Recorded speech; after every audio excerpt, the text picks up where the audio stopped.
Hello, Steeler Nation, and welcome to your SteelerNation.com podcast, sponsored by Total Sports Enterprises. I'm your host, G.Stryker. With me is my co-host, when he's not pitching for the LA Dodgers, Hunter Homestead. Hunter, how you doing? Hey, man, my shoulder's a little sore, but we're doing all right. Got to get out there, get my team to the World Series. So I did my best, but here we are, man. I've got to show this quickly, just so people in the Twitterverse get to see exactly how your homepage was blowing up when the Dodgers were pitching. It's beautiful. I absolutely love this picture. Here's a nice, beautiful picture of what appears to be a Hunter Homestead doppelganger, pitching with a very large mullet out of the back with his nice carrot coif coming out of the back of his LA cap. See, I aspire to have some nice locks like that. I'm trying to grow a mullet right now, actually. So Dustin May, I'm coming. I'm coming for that hair title.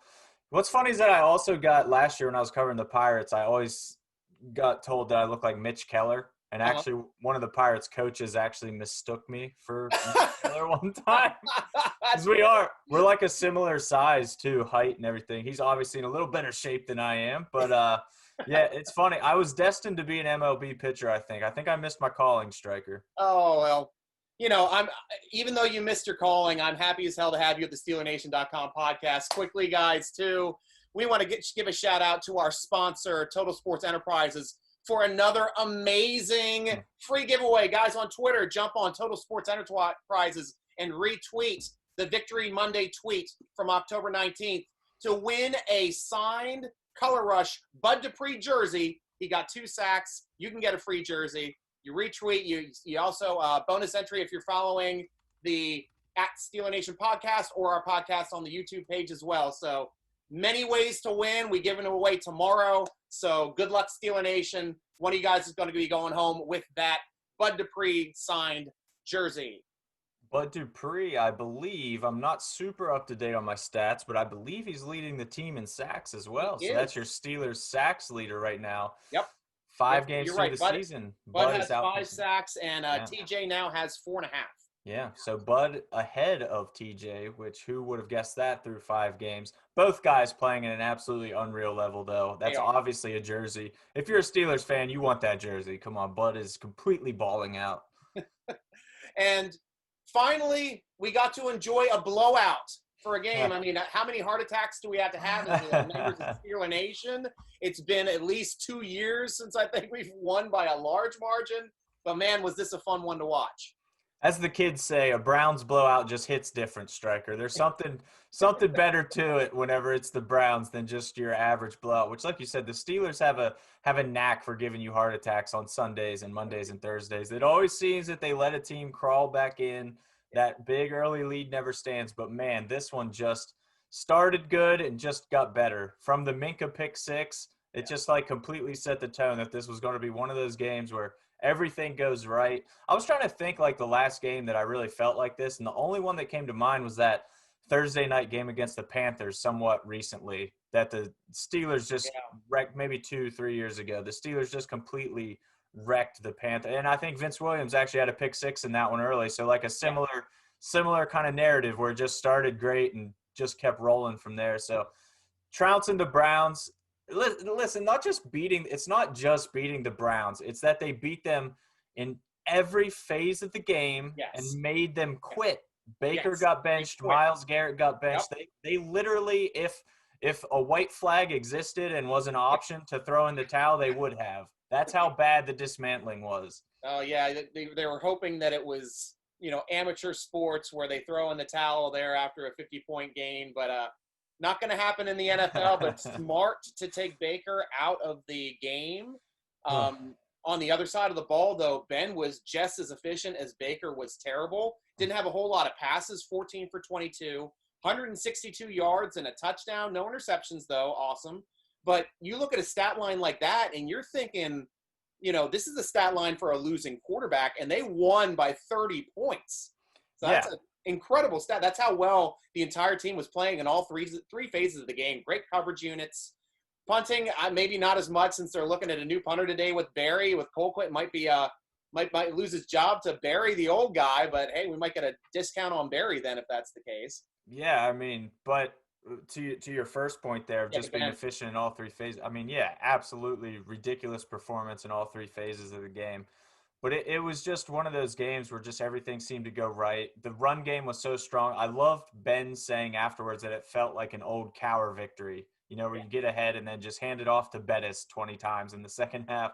And that's really all they had to do. yeah, Obviously, you would have liked to see Ben's stats maybe be inflated or put up 300 yards because that's fun. But ultimately, this team's about winning. And I think that embodied it as much as any win this year. And to see Juju dancing at midfield afterwards was huge to me yeah, because yeah, it was. of all the guys who got in on the action, Juju really didn't get too much action at all that game. Just had to block and kind of do the dirty work, draw some coverage to free other guys up. And this week it was James Washington who kind of benefited the most from that, I think. But Yeah. Juju's still having fun dancing at midfield afterwards, just kind of letting you know that he doesn't care about the stats. He just wants to win. Yeah, we got a couple Twitter handles here jumping on as well. One of them saying, "Go Spillane." We're all excited. Here we go. Another Nice. one also happy about Ben's performance, but we have to bring up the RPO options. He looks. The problem with Ben is he's not running RPOs like an RPO quarterback. He's Mm-hmm. running the RPOs like a regular quarterback, making his reads before the snap, as opposed to an RPO quarterback that makes their reads as soon as they have that ball in the running back's gut. Yeah. That's usually when an RPO quarterback makes the read. Ben already has it pre-read. Oh, I'm going to go throw that ball, and just makes it look like an RPO. So if he starts getting to that point where he's comfortable pulling that ball out of the gut or throwing it into the gut of Connor, that's going to really help and enhance that aspect of the game. But yeah, 2 times early in that game, he had some chances. That first ball looked like it was going to get picked. Yeah. Unfortunately, hit the ground, and the one later was well covered as well. So good points there too. And yeah, well, obviously we know Ben's not going to run the football, but he has the option of giving it to that running back to run the football, to draw everybody toward the inside of the field. But at least on those plays, they weren't pulling anybody off of those receivers at all. The Browns were incredibly ready for that. That was maybe They were. one thing they did well was, like you said, there were two passes that maybe could have or should have been picked. Who knows how that could have changed the momentum of the game and everything, but they were not fooled by that at all.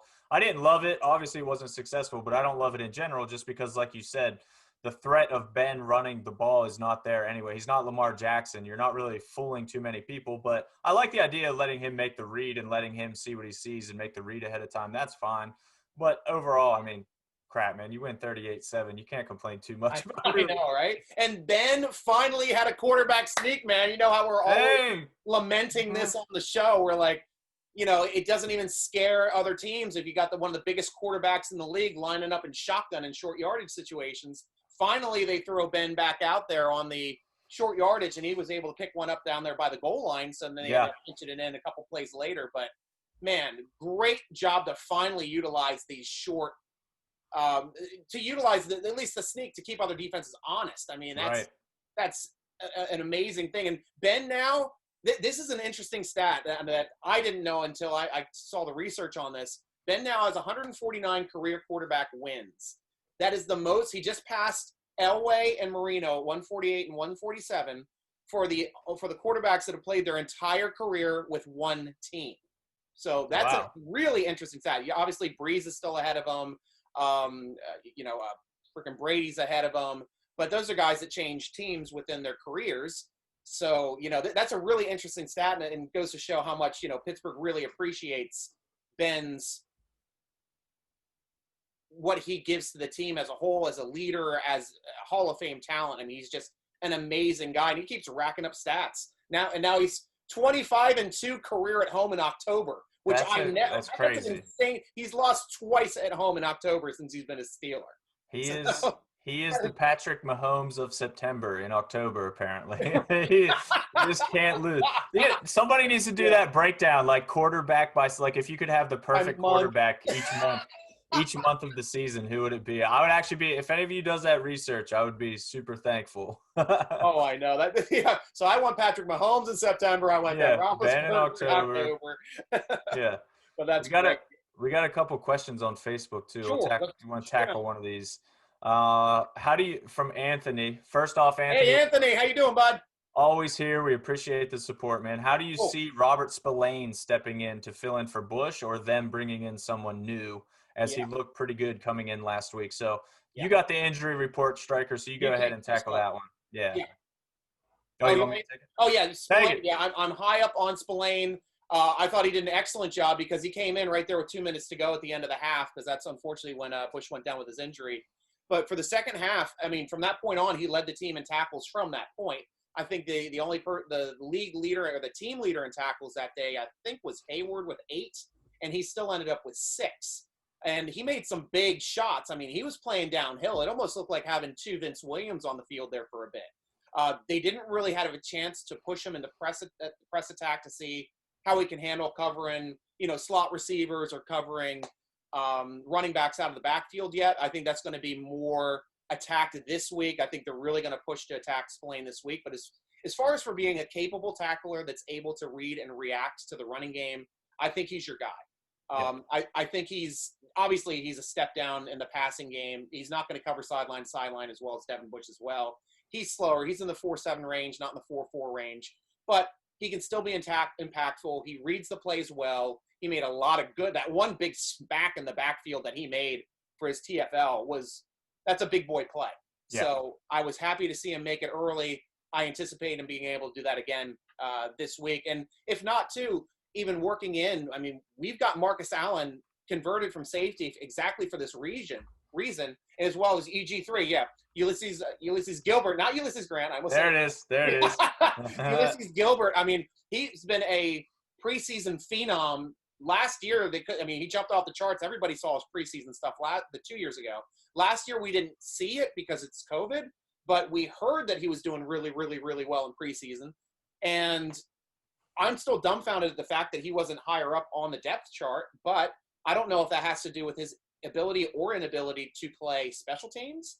But he is a very, very – he's probably the most athletic option we have to playing that question. So we'll have to see. One thing – that's why it's the people in front of him. We think it's special teams is probably the reason why he hasn't been activated. I'm getting Twitter questions here in real time. Nice. No worries, man. One thing I just wanted to throw in on that is the idea of simply going out and trading or picking up a free agent to replace Devin Bush. It's a crazy notion, and it's the most Steelers fans notion ever, because you always want the best for your team. You always want – I totally get that. I get where you're coming from. But do you really think there would be a Devin Bush caliber linebacker just sitting out there in free agency that's not on a team? Give up to get them. What you have – I mean, the Steelers already showed what they had to give up just to draft Devin Bush. This is a special player. This is a different category of player. Yeah. So you're not going to just trade a 4th-round pick and get Darius Leonard from the Colts or something, somebody close to Devin Bush. It's just not going to happen. It's not feasible. And I've seen Juju thrown into that discussion as well, trade Juju. All that does your offense. I'm not touching the roster. This is the year made to win a Super Bowl. Exactly. Don't mess with the formula right now. Yeah. When you take Juju away, we saw last week he wasn't that effective against Cleveland, but he just wasn't effective on the box score. He was extremely effective in drawing the safety over to help free up James Washington, to help draw some double coverage. The same kind of things that people said Juju benefited from when AB played across from him. Those are now the things that Juju is doing to open up everybody else on that team that, they're all good players. They're all actually get rid of him. Great receivers. So, and like we're saying too, like back when it happened the last time with Shazier, I mean, Steelers, they did have a backup. It was Tyler Matakevich, who happened to hurt himself in the exact same game a quarter later. And they were gutted. So then, they went out and they picked up Sean Spence. They picked him back up again, who was an athletic linebacker, but he just never got it between the ears, as Tomlin always likes to say. Yep. So, but this year, I mean, I am going into the draft, I thought we had zero depth. Coming out of training camp with Marcus Allen bumping down into there to help out in that money backer role, Spillane playing well, Ulysses Gilbert playing well. I mean, I feel that they're more able to handle this loss this year. Like at the beginning of the season, I would have said if Bush is off, there's no chance of winning the Super Bowl. Now I'd be like, we've got pieces in place that can not do it as well as Bush, but at least do it well enough that we can still have a top elite defense. Right. And let's at least completely acknowledge the fact that this is a huge blow nonetheless.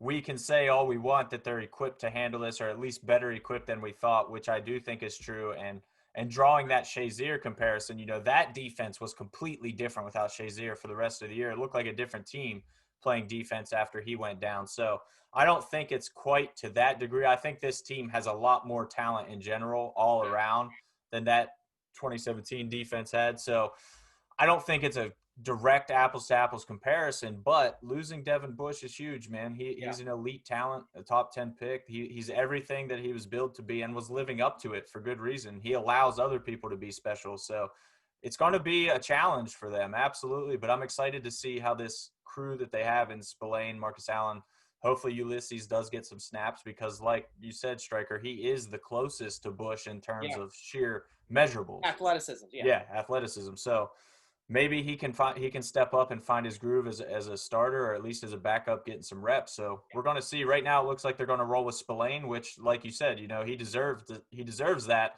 based on how he played against Cleveland, because didn't miss a beat in that one. But now he's going to have an offense that is scheming to expose him.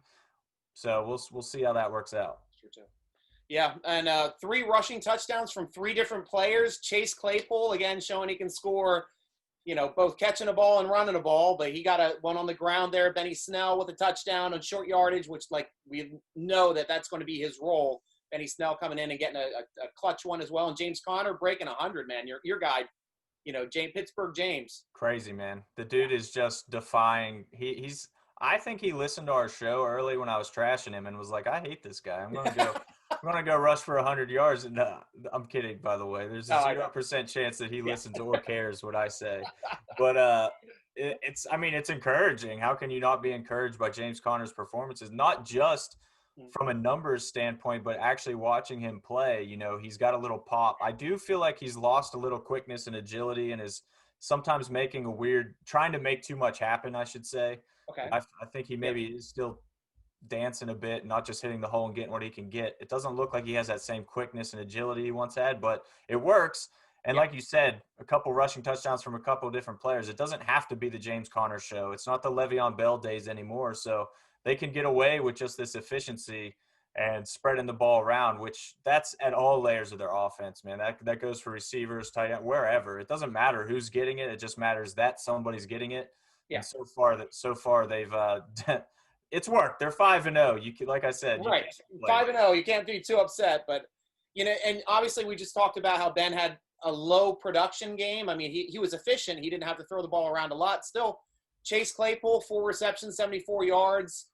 James Washington, 4 catches for 68 yards on 7 targets and a touchdown. So, still getting the ball out in the appropriate times. That double move to James Washington was a great play by Ben to catch Ward playing aggressively on that edge, because that was the same way we kind of caught them earlier with Minka Fitzpatrick. And Chase Claypool catching that one ball down the left sideline, man. Every time I rewatch that replay, I'm like, how did he get under it? Because it's one of those balls that Ben lets go. He's like, oh, he overthrew the guy. Yeah. It's like it just came out too quick, too far. And we have a guy now that's long enough, fast enough, and good enough tracking the ball that can extend and catch those type of balls that you think have no chance of coming down with. It's actually an amazing play. Chase has continued to surprise us, I think, every week. It's like you see him do something amazing one week, but then comes back and somehow tops himself. I mean, his first NFL catch was one of the best catches of the year, that one against the Giants, the toe tapping on the sideline. I mean, just ridiculous. The guy is everything that he's been built to be. And at this point, it's 100% safe to say that wasn't a fluke. I mean, the guy is legit. He's balling out. And that was without Deontay Johnson once again. So I think getting Deontay back will make things a little more interesting. It could make Chase even more of a weapon, because that's one less guy that can pay attention to Chase. They're going to have to dedicate some resources to stopping Deontay. Yeah. So there's that. But on the flip side, Deontay's also going to hog some targets that otherwise could have gone to Chase. So I'm interested to see how that dynamic plays out. But once again, they've got an abundance of riches. It's a super good place to be. From a fantasy football perspective, it's a terrible place to be, because you're not sure who's going to get it from week to week. But don't even have a Steeler receiver. Get Connor. Connor's the guy you can bet on. Right. Ben, I mean, even though Ben's being smart, like I'm saying, we're relying on the running game a lot to close out games, get their touches, and get the yardage. Yeah, I mean, if you saw a final score of 38-7, you would have assumed Ben had at least like 3 touchdowns. Exactly. That he was a pretty big part of that, but he just wasn't. It didn't need 3 rushing touchdowns instead, and a defensive touchdown. Exactly. So here's something you made me think of then, Hunter, talking about that whole DJ and Chase kind of way is, you go back to the days when you had Hines Ward and Plexico Burress, who was newly drafted to the team. Mm-hmm. And that team exploded both because you had Hines Ward for those possession downs, and then you stretched the field with Plexico Burress. When both of them were over 1,000 yards, both of them had great games. I mean, even to an extent, too, with Juju and AB, having that bigger receiver on the outside back when they were playing him more at the Z there that one year. And now he's more of a slot receiver. But, you know, this is the same type of thing. It could be, you know, a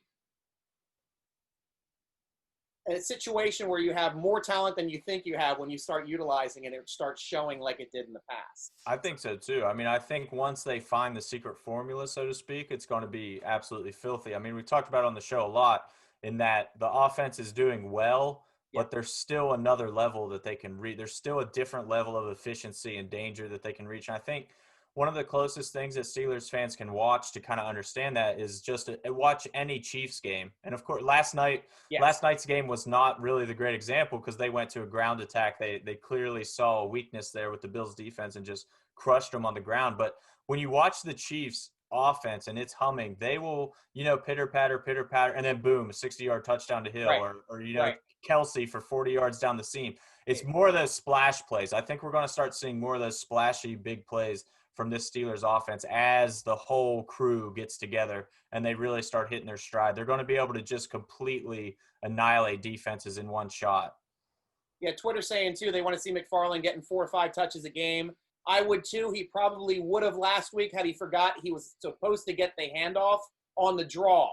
Big deal. He spaced out. I don't know if you guys recognize that play, but there was a play where he and Ben Roethlisberger were lined up in shotgun, and Ben Roethlisberger ended up running a quarterback draw. That's not a sign on the sheet. There is no way in the Randy Fichtner offense will we ever have a shotgun draw with Ben Roethlisberger. It's because he looked over to McFarland, who went to block, and then Ben's like, well, I guess I got to run it. Well, hey, Ben got his 4 or 5 yards, but hey, fortunately Ben didn't get hurt. They did pull out McFarland after that. McFarland's going to be worked in. That was a rookie mistake. So don't worry too much about it, guys. You know, moving forward, I think he's going to get his touches. And because across the board, I think Fichtner's done a great job of limiting even James Conner's touches. He's under 20 touches a game, like 18 to 20 touches a game, which is like Steeler running backs. We're used to them getting 25, 30 times. Well, it's what you want. And I mean, on the McFarland front, it's exactly what we saw with Benny Snell as well, where he came out with that great 100-yard game, but fumbled in each game, fumbled twice, and then he gets benched for a while, gets sent back. That's exactly what happened with McFarland. And you see this with young running backs. All the stuff you do great, you know, that's awesome. Like McFarland showing this burst, showing this speed. Everything about that's awesome, but they need to rely on you to protect the quarterback and to do your job. When you show that you're not protecting the quarterback, not protecting the ball, or flat out forgetting plays, as it looked like McFarland did, they're not going to be afraid to bench you. There's other guys on this team that they feel comfortable are going to go in and do the job. So that's literally Tomlin's "the standard is the standard." That's them implementing the standard is the standard. And he was not up to standard on that play, so he got to sit the bench for a little bit. But I think we both how you learn. Yeah. And Benny learned as well. I mean, they all do. They get it. So now McFarland gets to work with that, which I think is great. So we'll see how he gets to battle through that. You know, maybe that could be the wake-up call he needed to buckle down. But I definitely think they have something exciting with him. It's evident just watching him. Every time he touches the ball, there's a different level of burst with him. Yeah.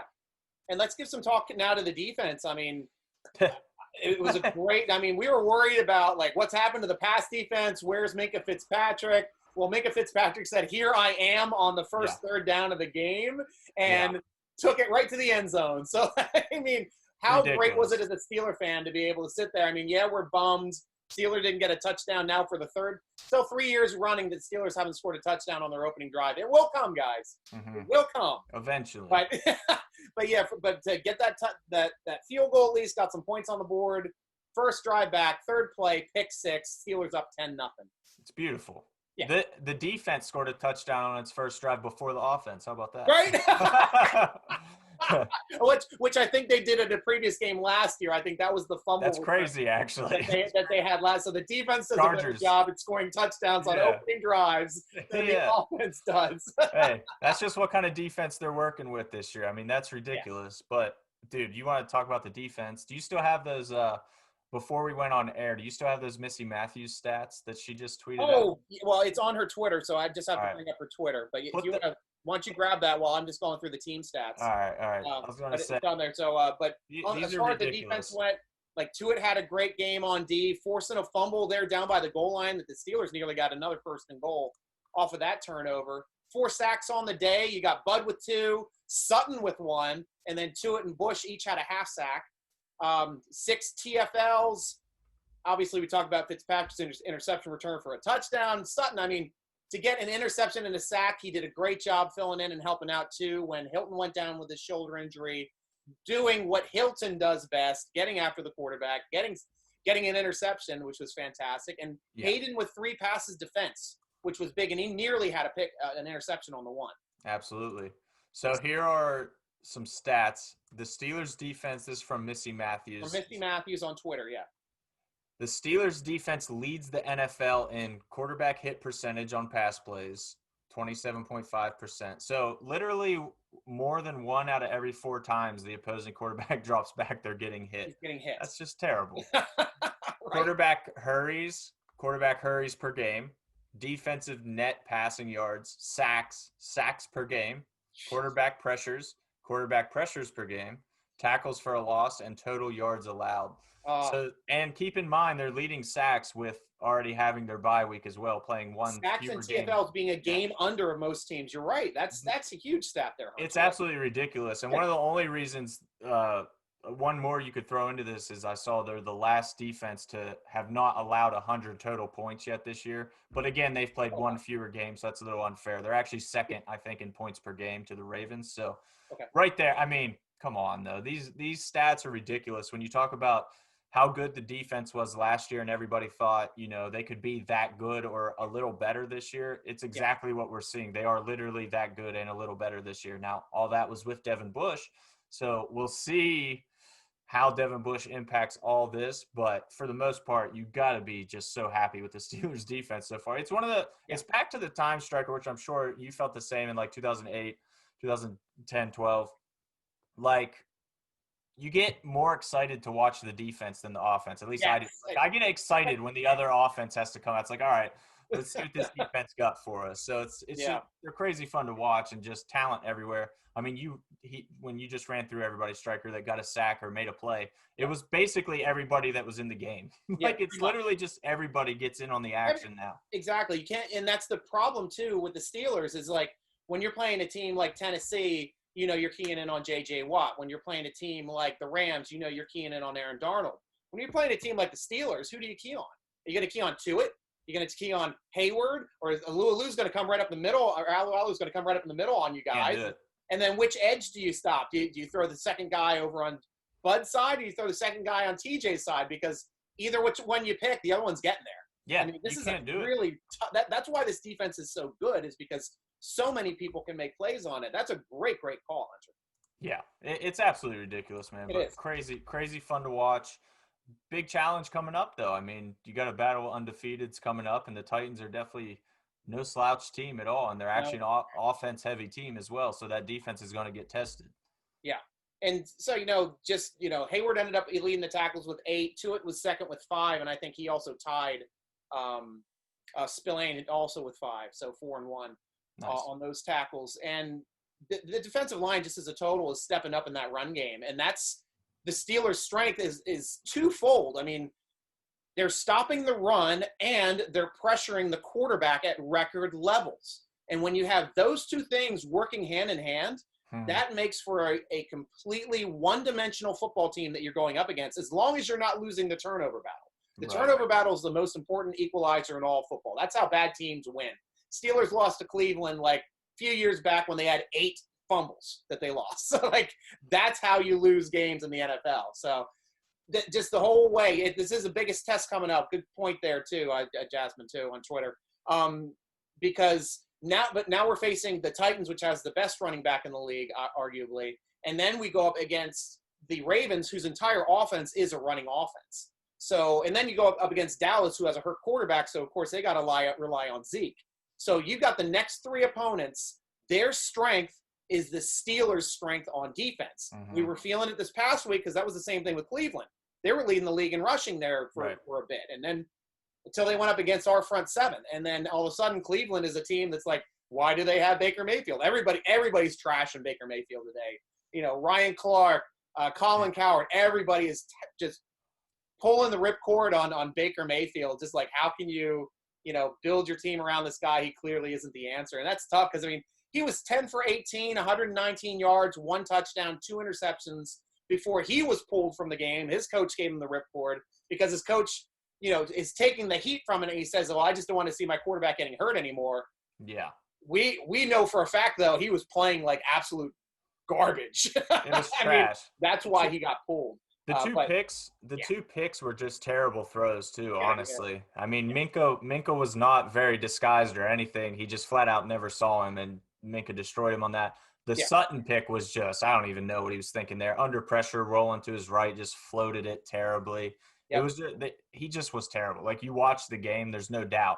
He had happy feet. Everything about it was bad, but all credit to the Steelers defense for causing him to play like that. Whenever you're getting hit 1 out of every 4 times you drop back, you get happy feet. That's what causes that. So, oh gosh. So all credit to them on that. But man, the Titans just look like a different animal this year. And I know you said Derrick Henry, obviously one of the best running backs in the league, and I don't know if he is the best, but he probably is the most problematic. And when you're that big and that fast, being huge and strong never goes out of style in the NFL. And it's just like a unique guy. Like Mike Tomlin just alluded to it in his press conference today. It's like Bud Dupree running down the field with a football. It's ridiculous. It's that big, that strong, that fast, and the guy moves like he's a jitterback. He moves like he's McFarland. It's ridiculous. Tackles in the hole, and then plus getting that top line speed and running by 4-3, 4-4 corners. Yeah, in the secondary. Because he's going to stick him first. I'm sure you guys saw the 94-yard touchdown he had last week, but it was ridiculous to watch because it's exactly like you just said, Stryker. Somebody that big should not be pulling away from people in a straight line. Like, that's not fair. That's literally not fair. So Le'Veon Bell couldn't even do that. No. Le'Veon Bell would always get in the clear and never pull away. He'd always tap out of like 26 yards is about as long. Yeah. He might get 5 to 6 of them a game, but that's all he's doing. So Henry is literally bigger, faster. He's just he's a specimen, man. And they're going to have to be buttoned up to stop that. Now the Steelers did. Now unfortunately, you never ever happy about somebody else's injuries, but the Titans did lose Taylor Lewan to an ACL, one of their all-pro tackles. So their offensive line took a huge blow there. Just as the Steelers defense lost Bush. Yes. It's about the same in orders of magnitude of importance that Lewan for them on that offensive line. So that's a huge loss for them. So we don't know how that's going to look. But, like, when you dig into the Titans stats, obviously you've got the run game. You've got Henry, Lewan, obviously crucial for that. But also Tannehill has only been sacked 5 times this year, and only in 1 game was he sacked twice, and that was the most recent game. Wow. So the pass protection, clearly their offensive line is a strength. So to lose the best guy in that unit, we might see if that affects them. And Tannehill hasn't faced a pass rush like the Steelers, and it doesn't matter. I don't even know. I don't even have to know what pass rushes he has faced. I know he hasn't faced one like the Steelers because he hasn't faced the Steelers. I know, and to make a point on that as well, I mean, the Steelers are going up against Henry, but the Steelers also have not allowed 90 yards plus to a rush running back since week 14 in 2017. And that says a lot because the Steelers team last year, other teams should have been able to ball control against that the way that we were ball controlling on offense. We actually did a decent job there in the middle of the season, but toward the end of the season, we were figured out. But to still not allow one, Henry's got a chance of doing it this week. We'll see. I mean, obviously, he can do it in 1 play the way that guy ripped him off. But at least one thing that I was really happy to see from between the 2 weeks, Steeler Nation was about ready to jump off one of the 200 bridges there in Pittsburgh. Yeah. Because previous week we allowed 10 of 14 on 3rd downs to the Eagles.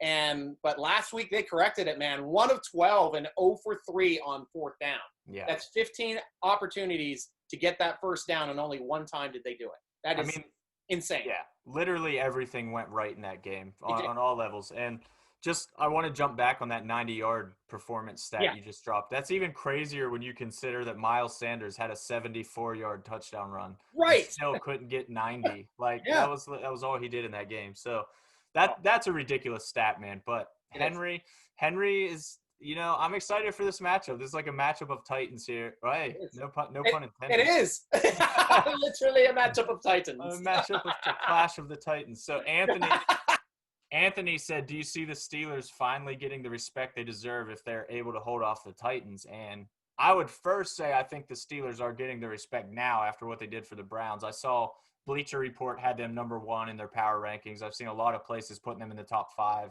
power rankings. So I think they're getting that respect already. But if they hold off the Titans, yes, obviously. But if they thoroughly beat convincingly the Titans, it's going to be people are going to be predicting them to win the Super Bowl. Absolutely. Yeah, and I called this. People were asking me like 3 weeks ago, when are the Steelers going to get their recognition nationally? And to me, it was always, what are they going to do against the Ravens? So, it was, if they can beat the Ravens, I think that's when the Steelers will be elevated to elite status, because the league is still holding the Ravens in a very high elite regard because of their 15-1 record the previous season. Yep. Though, Jackson's having a difficult time getting over 150 yards passing now. I mean, teams are starting to shut down that run and force him to pass to beat him, and he can't. Yep. Or he's not right now. But they're still winning some games. But they start going up against teams like the Titans, like Buffalo, like our team, and it's going to be a really tough game for them. But I think, for me, that is when the Steelers are going to truly be seen as an elite team in the AFC, is if they can beat the Ravens. Absolutely, and they got them coming up after the Titans, so it'll be, the questions will be answered very soon for you there, Anthony. I think starting with the Titans, obviously, but this Titans team, man, it's not the same team. Last year, you think of them as kind of a purely smash mouth, defensive oriented, kind of grind you down team. That's just not who they are this year. The defense actually, I think this should encourage Steelers fans. The Titans are allowing 25.2 points per game, and they've allowed 30 points quite a few times this year already to teams, including most recently against the Texans, who I think put up 36, I want to say. Right. So it's not a dominant defense. Like, the Steelers will have their opportunity to put up points in this game, but the Titans are pretty vicious on offense, man. Obviously, they got the running attack with Henry, but Tannehill is playing at a level that he's never played at. He's been good since Tennessee gave him like a career rebirth for sure. Yes. Not the same quarterback he was in Miami, but since he's taken over from Mariota, he's been very good. He's actually, I mean, if you check sites, Tannehill is in the MVP conversation, and that sounds crazy. Yeah. But once you dig into the stats, the dude has 2 300-yard games already at 70% completion percentage. He's both efficient and just putting up numbers. So this team is – They're firing right now, man. This is not a good week to have lost Devin Bush and maybe be dealing with some issues on defense. But the encouraging thing is, if it has to get into a shootout, the Titans, you can put up points on the Titans. Yeah. But here's the thing, too. Leave it to national media to put Ryan Tannehill in the MVP conversation before Ben Roethlisberger, when they have essentially the exact same freaking stats. Right. Of course. Of course. And will never get love from national media. They always still hate him because he was a dick when he was younger. Obviously, we all know that. But in the last 10 years, man, especially this year, is like he's one of the most driven leaders that I'd ever seen, for the Steelers, because he's pumping up his team. He's taking all the responsibility. He's hardest on himself, even after wins. And the guy just continues to perform and get better every week. And he's doing shit right now that we're not even used to him doing, which is coming up in the line of scrimmage and like recognizing what's going on, moving receivers, younger receivers, to the appropriate spot pre-snap on audibles to make big plays and get touchdowns. Yeah, I mean, he has 1 pick through 5 games, guys. Like, I don't know how much more efficient Ben can get at this point. This is like peak efficiency Ben. Maybe not putting up 500 yards and 6 touchdowns like he has in the past. But again, they haven't needed that. And he's been incredibly efficient, great blend of being a game manager and a playmaker when they need it. Honestly, I know you said you draw the comparison to Tannehill, but honestly, that's exactly how Tannehill is playing this year too. So like for Steelers fans to understand what it's a lot like Ben's been playing, but with a slightly higher volume stats. So it's going to be a fun game, man. I think it's going to be a shootout. I think both teams are going to at least flirt with 30.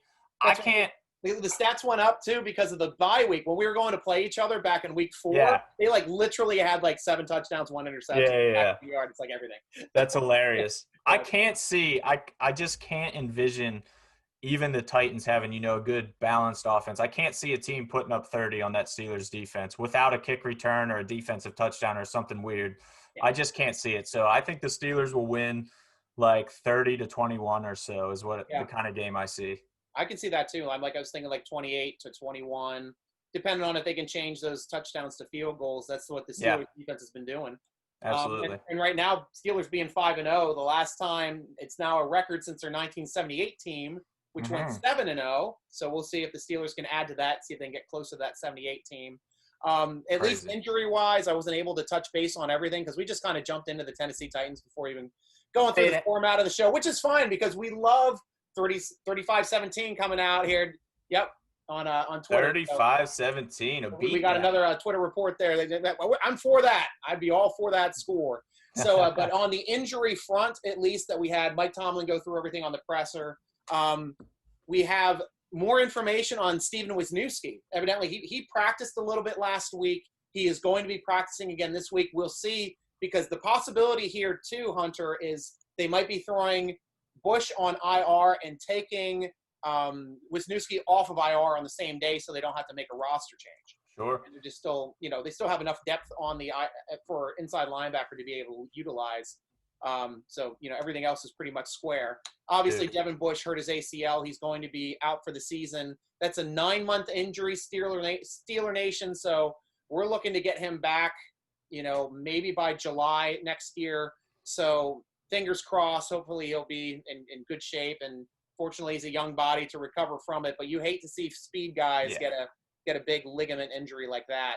It's terrible. Derek Watt ended up hitting his hamstring in that game. They called it a grade 2 initially. I didn't have him projected to starting for 2 months, and they brought him back at 5 weeks. So I was hoping he was doing well. It swelled, so they're going to be keeping an eye on him this week. We'll see if he plays or not. David DeCastro is supposed to be practicing tomorrow, as well as Deontay Johnson. We'll see how that goes with them. And Mike Hilton as well is supposed to be practicing with his shoulder injury that he caught in the game.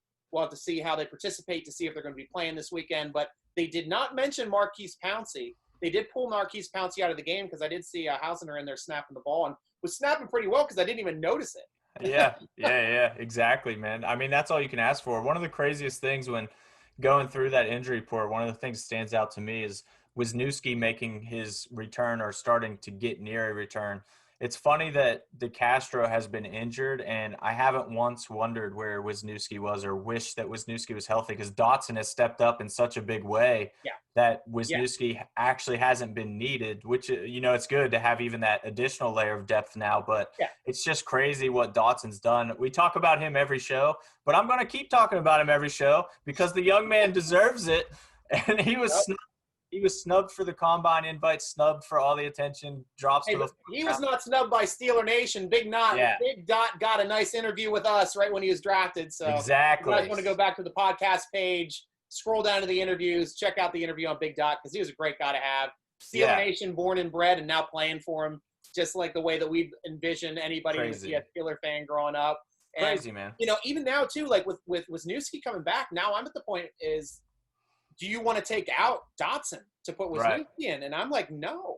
Like you just might as well have Wisniewski backing up the interior line like he was paid to do anyway, because if, he's a better center than Hausner, in my opinion. Right.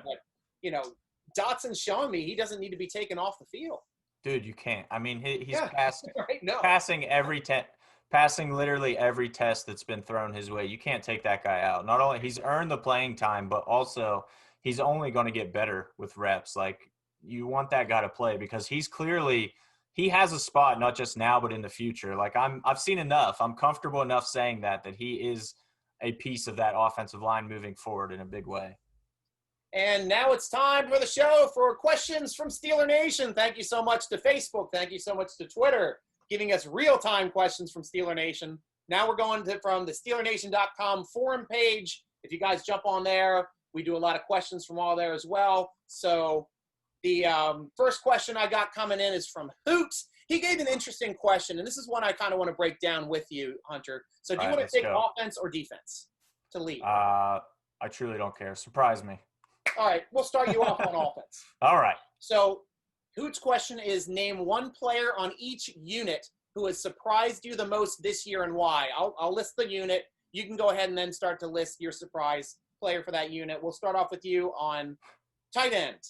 I mean, that's got to be Ebron, just because I didn't know what to expect. Obviously, never seen him play on this offense, but Vance has been Vance. Vance has been exactly what I expected. Ebron, honestly, it hasn't been that surprising, but just if I'm forced to pick who is the most, obviously, Ebron.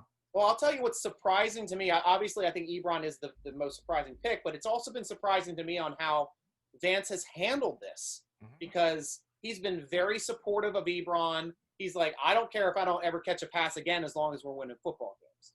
That's the thing that surprises me, but the surprising play obviously would go to Ebron. That's what I expect from Vance, to be totally honest with you. Yeah. Like that, just knowing what kind of character guy he is. This is a guy who was honored to lead Bible study for the team. You know, that's his role in that locker room. He sees himself very much as a leader, super humble guy. That's exactly what I would expect from him, no doubt. Yeah, that's great, man. Okay, running back. Obviously Connor. I mean, I wrote Connor off early. After that week 1, I thought James Conner, the nails were in his coffin and he was bagged up. Most of Steeler Nation was writing him off after Snell had 100 yards week 2. Yeah, I mean, I really thought Snell and McFarland were the future of that backfield, and now, like, the future was now. But Connor just came back and made me eat my words, and has continued to make me eat my words week after week. So, James Conner, you are the most surprising running back on the team. For me, the big surprise is Anthony McFarland. Being able to kind of get in and get snaps in the offense early is a big surprise, because that's something usually Steelers don't even give to running backs at all. Twitter here, they're impressed the most with Benny as well, doing the short yardage stuff, getting 100 yards in the only game that he's had. So we've got 3 great options right now, and I know that they kind of pulled Samuels. They're still utilizing him. He's actually a very good blocker and a very good pass catcher. He had that big block also on that goal line run, the end around by Claypool in the last game. He held his man up, and Claypool kind of even got to pick which way he wanted to go through that block. Started to the outside and got through there quicker than the refs could even see that he scored a touchdown. I was going to say, that was such a ballsy move, because the safe play was to cut it up and just dive in. But no, he's like, no, I'm fast enough to get around here. That's just the kind of, when you have that kind of athleticism, you can get away with stuff like that. Yeah. Okay, offensive line. Dot, obviously. It's got to be. I mean, that's the easy pick right there. Or Chooks. Chooks. Yeah, I can't. That's who I'd state is Chooks coming in, competition right there with Banner the entire year, just barely losing out to Banner for that right tackle spot. And guys, now Steeler Nation, you're seeing how close that battle was and why it was such a tough decision, because Banner and Chooks are starting right tackles in this league. And, moving forward, we might have our starting bookends next year with those 2 guys. You just never know what's going to happen with Villanueva in free agency, but we'll see. Me too. I miss Zach too, man. He's a great guy as well. We have a great interview with Zach Banner too, if you want to check out the interviews on the Steeler Nation podcast page, SteelerNation.com. Working the defense. I'll just still have you lead. This is fun. Okay. Let's talk about the defensive line. Who's your surprise line? Alulu, easily. Had no idea what he was going to bring to the table. Yep. I was a big Hargrave guy, as you guys know, listening to this. Yeah. And I still am. I think Hargrave was amazing when he was here. Definitely performed above expectations. It was big shoes to fill for Alulu, but he absolutely has, and maybe has even performed better than Hargrave was. So Alulu has found the fountain of youth and is living up to that top 10 draft pick finally. Yeah. And, I mean, that defensive line is just absurd. And it helps out that you're playing between Hewitt and Hargrave, which when they're both healthy, they both play at Pro Bowl, All-Pro level. So absolutely. Right there, my surprise on the defensive line, which is a smaller surprise, obviously Alualu's my number 1, but the smaller surprise, Tuitt is still healthy. There you go. Knock on wood. There you go. Knock on wood. Keep it up there, too. Gotcha. I want to see you healthy all year, because this is, as Steeler fans, we're finally getting to see how disruptive this defensive line is with a fully healthy Alualu and a fully healthy Tuitt and a fully healthy Hayward. beautiful to watch. Last 2 weeks, I think you've really started to see Tuitt come into his own as well. Yeah. Just start wrecking stuff, making big plays. Yep. Forced a fumble last week among, the sack and everything. He's a force, man. Yeah. Linebacker, I want to get – who's your most surprising player right now at linebacker? I think I could go one of two ways here. I'll stick with Vinny. Vinny hasn't been super surprising because I definitely thought this is what he can do. We know he's a good blitzer. We know he can stuff the run. But he's been pretty solid in coverage too so far this year, man. It's just kind of been an all-around energy guy, every snap, every down kind of linebacker that you can rely on. So overall, I think there's not many surprises to be had in that linebacking core because we expect big things from all of them. So far, man, I'll take Vinny just because, but I'll see who you go with to see if it's the other guy. No, I was taking Vinny as well. Okay. But I have to go with him because he's leading the league in tackles for loss. There you go. Our inside linebacker is leading the league in TFLs. That's huge. That's nuts. With one fewer game played than a lot of other teams. So that's the guy I go with. Otherwise, like a smaller one would be Bud Dupree, outpacing TJ right now in the sacks. That's fair. I just think the both of them working together, they're just both so athletic. They're both driven. And now TJ last game, jumping the snap. That's something you see out of like J.J. Watt. Like he's film study. He keyed on. I was watching those plays. I'm like, he's offside. Then they show the replay. He's like, nope, he's on the snap of the ball. And it's like, wow. He's like, he found something in the cadence. He's doing that game stuff where he's like, this is what Mayfield does, and I'm going to be across the line of scrimmage when that ball snapped, not after that ball snapped. Yeah, my other guy definitely would have been high. Colomano was the last guy I saw that would do this. Obviously, the absolute king of that. Jumping snaps. But what were you saying, Hunter? I was going to say my other guy would have definitely been Highsmith, just stepping in, making plays, making himself felt and known already as a rookie. That's a big deal. I wasn't sure that he would see real defensive reps this early in his career, but it's pretty clear that they trust him over Ola Adeni already. So that's surprised me a little bit. Yeah, and on Twitter here we had somebody said that they were going over. Thank you, man. Is that Mandy? I have terrible eyesight, so I can't read your name. But they're saying he was cueing to Baker's hand signal. There's motion right at the snap, so that's cool. I'm going to go back and I'm going to watch that because that's something cool to break down because I like doing film stuff. And thanks, Mark. I appreciate that, Mark. And so that's cool. TJ was cueing off of this hand motion. And I'll go through and I'll see if I put together an article or something on that. So cool. Thank you, Mark. Appreciate that. For MARDTCLE. Are you in Cleveland? Are you a Cleveland fan? I wasn't sure with the CLE after that. But that's cool. That's sleeper. Thank you for letting us know that because to be able to pick that up and watching it too is a nice thing to be able to see. I love watching inside stuff that when you're watching plays and when you're watching the game in general. Cornerback. Who's your top surprise at cornerback right now? Literally, I guess Mike Hilton. Born in Cleveland, raised a Steeler fan. Love. There we go. I was trying to think because all the corners have been solid as expected, but I guess Mike Hilton being as much he's making a lot of big plays. He's making himself felt maybe more than I expected. I always thought Mike Hilton was scrappy and solid and everything, but he's been an outright game changer early on. Maybe the best cornerback of the four in terms of just impact on the game. So that surprises me. Yeah. Yeah, that's me. Mike's. We obviously were expecting some level of excellence from our bookends with Hayden and Nelson, and Sutton is Sutton's stepping up a little bit this year. Absolutely, making some impact plays now, and it's good to be able to see him make those impact plays and dime. So, I can't remember if he had his interception before or after Hilton went out, but still, it's nice to see him coming up through another nickel corner who's also edge capable, making plays for the defense. Absolutely. It's an abundance of riches there in the secondary. So the final one would be safety. Yeah, Terrell Edmunds easily. I mean, I think people love trashing him and everybody wants to talk about how terrible Terrell Edmunds is, but I don't know about you, Stryker. I haven't heard too much of that these past couple of weeks, man. The guy has upped his game. He's been solid. He's been lockdown coverage on tight ends, which is what they've always needed. He's been great. There's nothing to complain about with Edmunds. And obviously, Minka probably would have been my answer before last week, but then we got to see Minka do some Minka stuff. Again, I'm way less worried about him now. It was good to see. Yeah. And Terrell Edmunds, that would have been a surprise in the other way, right? Right. So I think Marcus Allen has a chance to leapfrog Edmunds in this discussion if he gets some real inside linebacker reps.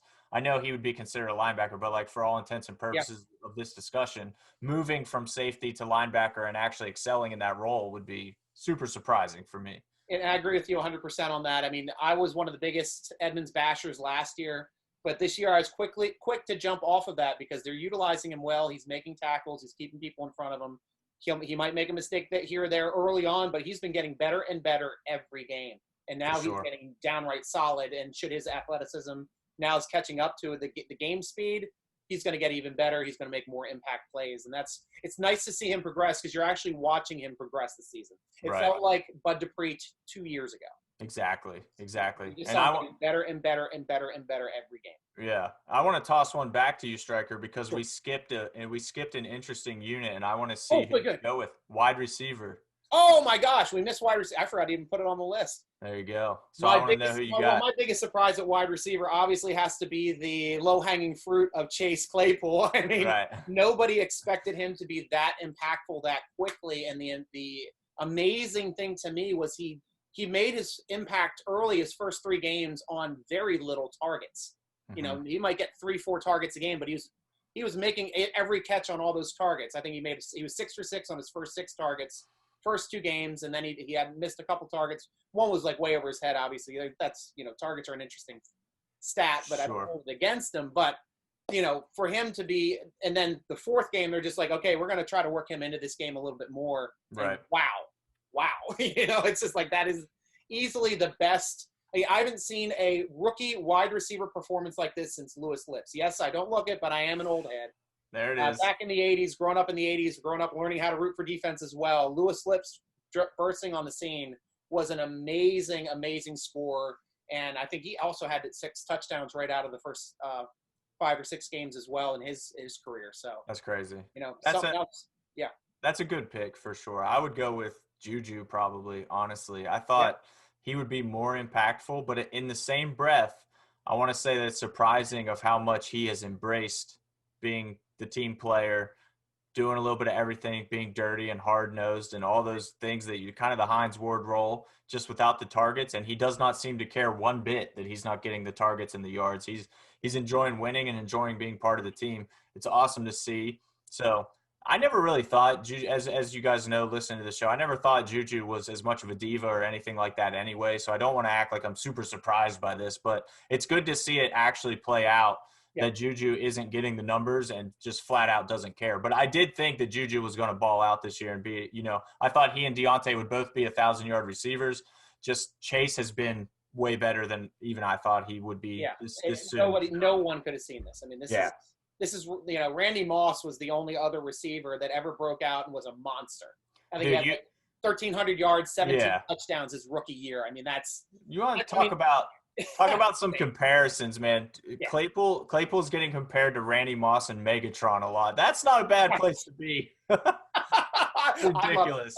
That's ridiculous. We always like ending with Drink Iron City. He always loves asking us questions, and he always asks great ones. So DIC, I know he said, are we as good as our record has been? Has the schedule been our friend? I think it's easier opponent has shown to grow, allowed us to grow to game speed due to no preseason. For me, I think that the schedule has been perfect the way it's lined up for the Steelers because not having a preseason to face the Giants first, that's a team that's completely rebuilding, new quarterback. That was a good matchup for the Steelers. Second week, who did we see week 2? That was why am I drawing a blank? Oh, geez. Denver? Was it Denver? Yeah, Denver. Okay, Denver, cool. Then Houston, right? Houston, Philly. It got progressively. So Denver was a little harder. They were a little bit more together, but still with a new quarterback. And then Houston had a good quarterback, but that was more of a – I mean, everybody going into that week, it's like, oh, now we're going up against a good quarterback, a mobile quarterback, see how we look against like a Jackson-type led offense. So get a little pre-screen and did well against him. Then Tennessee got bumped, and we played the Eagles, who, my gosh, the Eagles, I feel bad for them because they've got a great quarterback.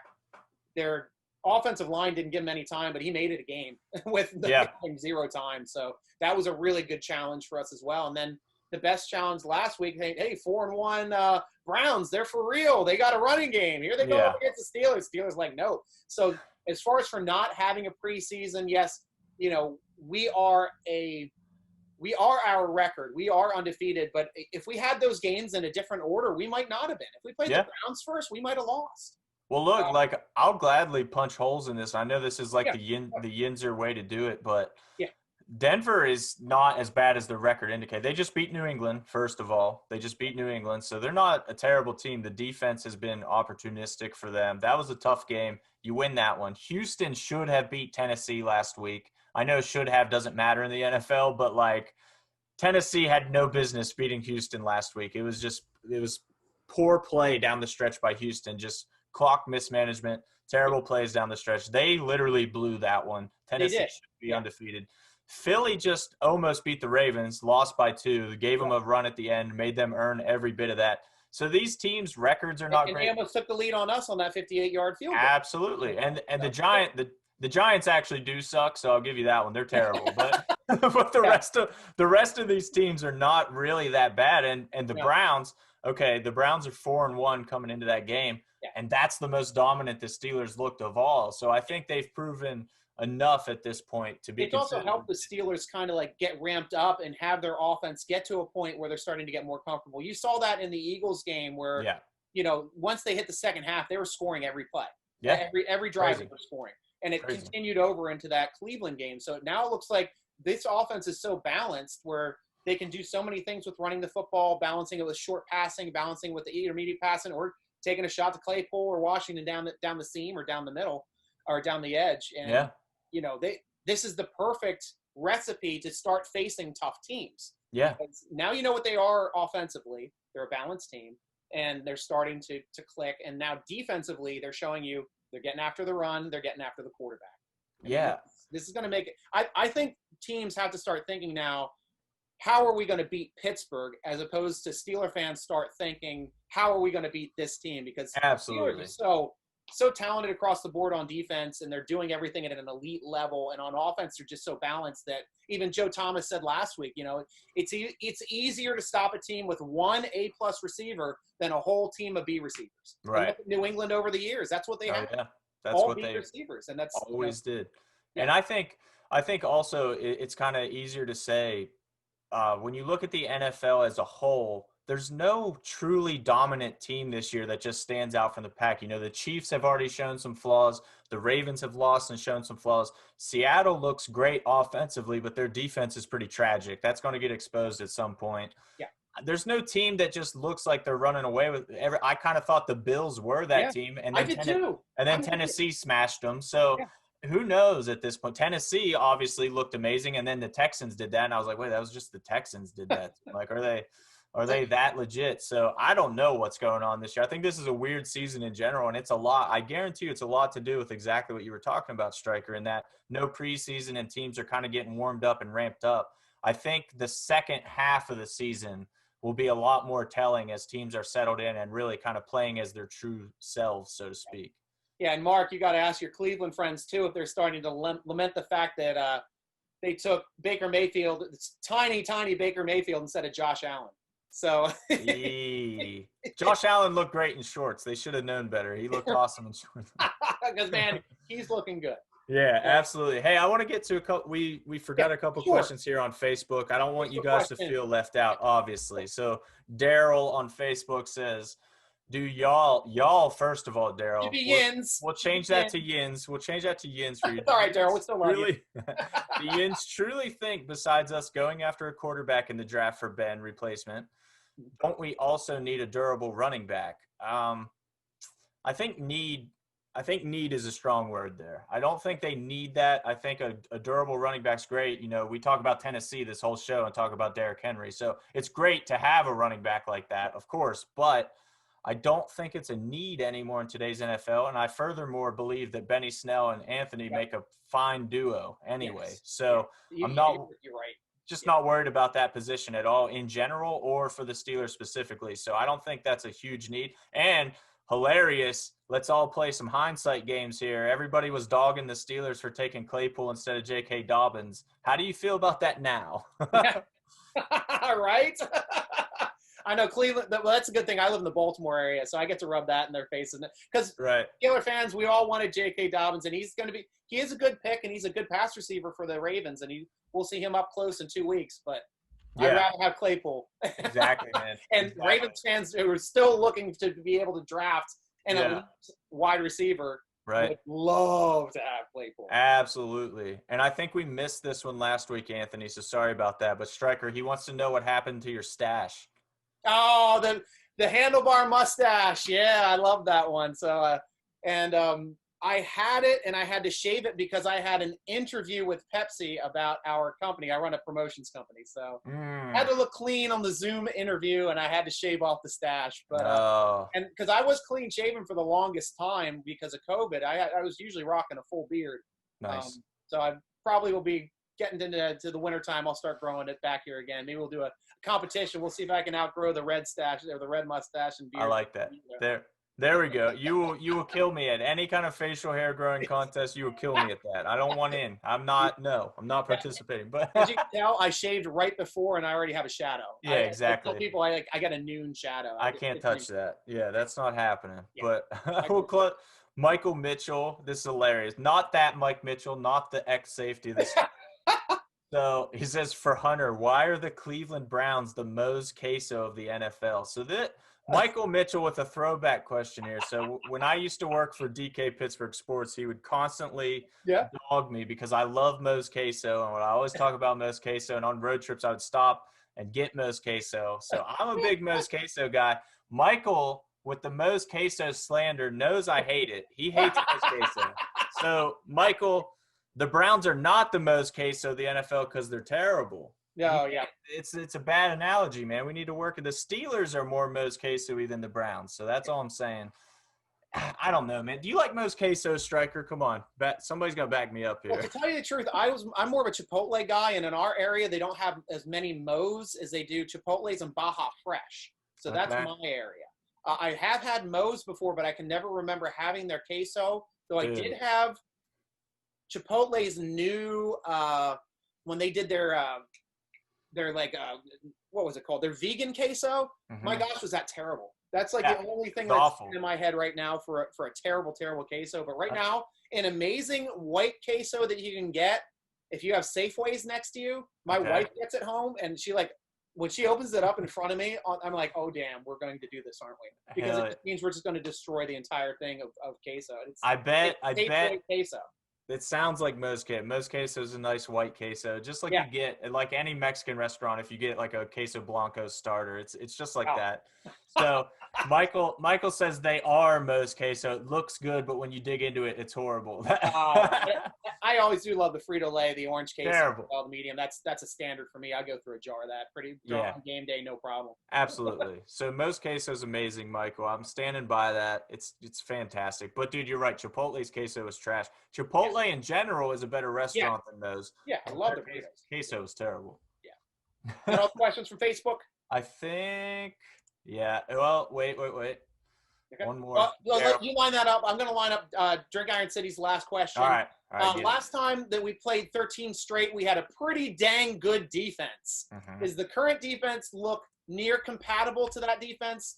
Remember, this D will grow better this season as it develops. But for me, I think that's a really good analogy because both of those defense had a lot of different ways to beat you with a lot of talent across all of the positions. I will say, though, I think this current team that we have is better at getting after the quarterback and stopping the run on the line, though. I mean, I guess it's apples to apples there because, I mean, you had Casey Hampton in the middle back then. You had Aaron Smith on the edge with Von Alhoffen. I mean, that's a hell of a line, too, with Hampton banging down from the edge as well as, the big interior players. Who was that back then? Was that a Kirkland? Oh, no, we had Ferrier.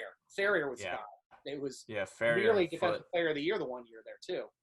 Well, Ferrier, any Steeler from that era defense, when you hear an interview and they talk about guys, they always say Ferrier was the guy who didn't get any of the love, didn't get the attention, wasn't the star of the show, so to speak, but was the heart and soul of that defense, making the calls, making sure everybody was in the right place, was just the vital component of those defenses. So to answer the question, though, I think you can put this current Steelers defense up against pretty much any Steelers defense in history. I know what that sounds like. Believe me, I know with a team like the Steelers what that sounds like. But just look at the stats. Look at everything they're leading in, the pace they're on to break so many team records this year. Yeah. It's an absolutely ridiculous defense. Yes, it's absolutely up to that standard. And here's one important thing that I just want to throw in is the Steelers' 3-4 defense. I mean, obviously they're really known for their pass rushing outside linebackers, but the engine of the 3-4 defense is the Steelers' strong safety. And that's one of the few positions that they always go out and attack in free agency when they don't have one. They threw a lot of money at Mitchell. They tried to grab Brown after the Super Bowl. Back when he signed with the Cardinals, I guess he had a verbal agreement. Fortunately, he signed with the Cardinals because he was horse shit after that, and we ended up trading up in that draft to get Polamalu. So that was a good move for the Steelers. But having Polamalu in the middle of that great defense back then in 2005, having Mingan Fitzpatrick, also a big playmaking guy, because they're playing him closer to the line. They're not playing him like a free safety anymore. They're kind of almost rotating the nickel back. Like you see Hilton running back to play the deep, or you see like Sutton running back to play the deep, and it's just like they want to keep Edmonds and they want to keep Fitzpatrick close to the line of scrimmage so they can make those plays to help that engine of the 3-4 defense make plays and be elite on the backside as well. Yeah. And somebody, if you guys want, a nice little trip down memory lane, go to Twitter and look up Ryan Clark talking about the Steelers win over the Browns, because he says some good stuff that you're going to love about how it reminded him of those Steelers defenses and how he wanted to call up all the boys and kind of have a trip down memory lane. So it was a really good little segment from Ryan Clark. Pulled at the old Steelers Yinzer heartstrings. You guys will definitely like that. I will. That's on his Twitter? Yeah, on Ryan Clark's Twitter. Actually, I think I saw it from Colin Dunlap, the 93.7 The Fan media guy, but it was probably retweeted it. I'll check that out. Yeah, I love me some Ryan Clark. Ryan Clark ripped into the most epic breakdown of Baker Mayfield. He just biblic beat down of Baker Mayfield because he started bringing out things like, you've drafted him to be your savior. Baker Mayfield is no Moses.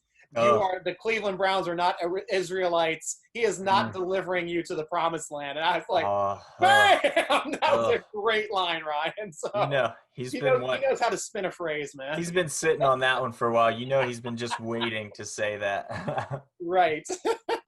Well, Hunter, it's been another awesome hour with you, man. And thank you again for joining us and making this is fun. And it feels just like a conversation now. It doesn't even feel like a podcast anymore.